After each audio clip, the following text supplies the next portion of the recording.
எனக்கும் ஆசையா இருக்கு உங்க ஈஸ்வர பூந்தோட்டத்தை பார்க்கணும்னு. எந்த சக்திகளுக்கு எங்களால அபச்சாரமாச்சோ அவங்களுக்கு எங்க ஈஸ்வரனோட சந்நிதியில புனிதமான இடம் கொடுத்து எங்க பாவத்துக்கு பிராயச்சித்தம் தேடலான் இருக்கும்.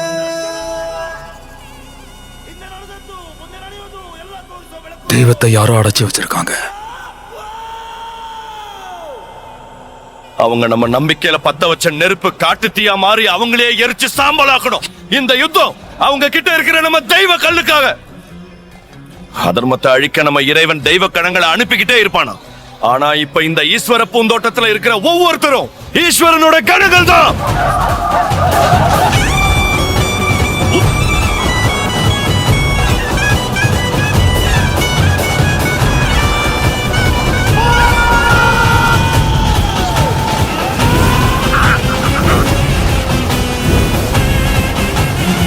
வெளிச்சமா இருக்குன்னு மின்மினி பின்னாடி போயிட்டாருங்க, தொலைஞ்சு போயிடுவீங்க.